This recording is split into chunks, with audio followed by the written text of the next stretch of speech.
Quando nos deparamos com uma separação conjugal, é importante entender que o término é da relação de casal e não da de pai e de mãe, sendo, portanto, necessária a presença de ambos na vida dos filhos. E é por isso que o Sempre Bem de hoje quer falar sobre guarda compartilhada. Temos hoje, então, a presença da psicóloga infantil Sara Castelo Branco. Tudo bom, doutora Sara? Tudo jóia, Fernanda. E do advogado Marcos Duarte. Tudo bom, doutor? Tudo bem.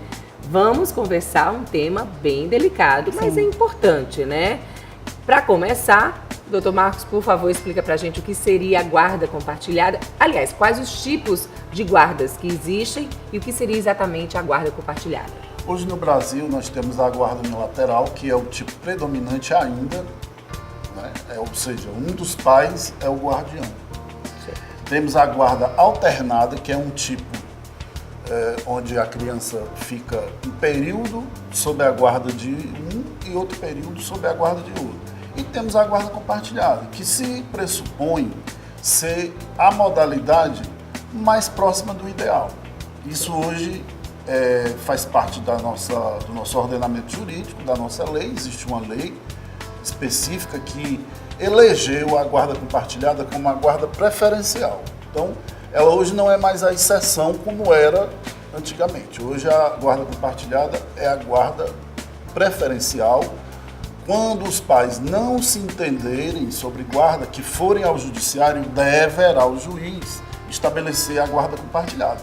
O tempo, isso quer dizer assim, o tempo que o pai e o tempo que a mãe fica com o filho, é isso? Não, a guarda compartilhada ela não necessariamente trata de tempo. A guarda compartilhada ela tem um pressuposto principal, que é o compartilhamento das responsabilidades sobre a vida da criança. As Que é o que a gente responsabilidades chama, familiares. Isso, que a gente chama de poder familiar. Poder familiar. Então é aquele conjunto, é como se fosse um guarda-chuva lá, o poder familiar, e embaixo desse guarda-chuva tem todas as responsabilidades, obrigações. É muito mais obrigação do que direito, é muito Certo. mais dever Sim. para com a criança que os pais devem manter do que direito. Então a guarda compartilhada, ela pressupõe esse compartilhamento dessas responsabilidades.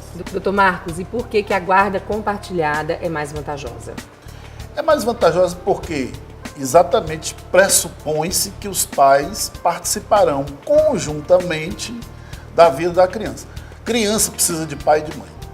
Comprovadamente, aquelas crianças que não têm a figura materna e a figura paterna bem definida na sua estrutura familiar, elas têm dificuldade de desenvolvimento. O ideal para uma criança é que ela tenha a figura paterna, a figura materna. O rompimento do casamento ou da união estável não necessariamente implica rompimento com os filhos. Sim.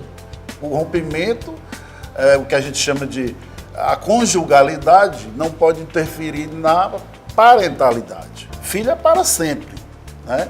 Mulher e marido pode acabar a qualquer Nem hora. sempre. Nem sempre. Infelizmente, nem sempre. Então, assim, se pressupõe que a guarda compartilhada seja a melhor forma exatamente por isso, porque, pelo menos em tese, ela proporciona uma maior proximidade dos pais depois do fim, do desfazimento ou da transformação da família, como eu prefiro chamar.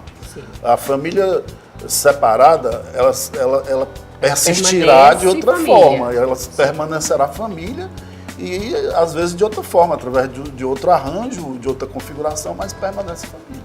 Doutora Sara, no âmbito psicológico, a guarda compartilhada é mais vantajosa para a criança? Como ele falou, a guarda compartilhada, né, faz com que a criança consiga ter o direito de convivência com as duas figuras parentais, né, e ser educada pelas duas, que a decisão venha das duas. Né? Isso envolve desenvolvimento, isso envolve a alimentação, a educação escolar, né, a transmissão de valores. Então, é um direito que a criança tem de ter isso preservado, né, na figura do pai e na figura da mãe, para que fique sempre nas duas figuras, não fique sendo unilateral. Doutor Marcos, qual é a casa oficial da criança? A criança precisa ter um endereço, um domicílio. O Brasil ele lida com dois conceitos na lei sobre residência. Residência habitual é um conceito do direito europeu, do direito saxônico. No Brasil a gente usa o domicílio, né? Então a criança precisa ter um domicílio. É necessário, a doutora pode falar melhor do que eu nesses aspectos psicológicos. É necessário que a criança tenha uma referência, que ela chegue lá no colégio, pro coleguinha, onde você mora. Eu moro na rua, tal.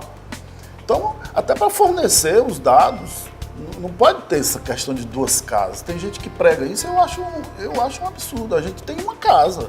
Nós podemos ter uma residência na praia, podemos ter uma residência no campo, Mas é importante, então, para a criança que ter uma tenha casa. uma referência, né? Entendo. A psicologia concorda com o direito? A criança realmente deve ter, não funcionaria, no caso, para a cabecinha da criança, ela ter 2 casas? Porque ele está falando uma questão de referência. Sim. A maioria dos pais, né, em processo de separação, tratam para a criança que ela vai ter 2 casas. Vai ter a casa da mãe e a casa do pai, né? A criança pode ter uma convivência nos 2 ambientes, pode ter o quartinho nos 2 ambientes, deixar roupas, brinquedos, tudo nos 2 ambientes, para que ela se sinta realmente acolhida, né, quando estiver com a mãe e com o pai. Mas o que ele está trazendo é a questão da referência, Sim. da criança ter um domicílio de referência, um domicílio oficial, né? Aquela que diz assim, minha casa é essa, meu endereço é esse, até para questões práticas mesmo, burocráticas, de fixar realmente o domicílio da criança oficialmente. E eu fico muito feliz quando eu recebo aqui nos nossos estúdios profissionais tão balizados. Obrigada, viu, doutor Marcos? Obrigado. Obrigada, doutora Obrigada, eu que Sara. agradeço, Fernanda. E até a próxima. Tudo Uma bom. aula. Tivemos uma aula.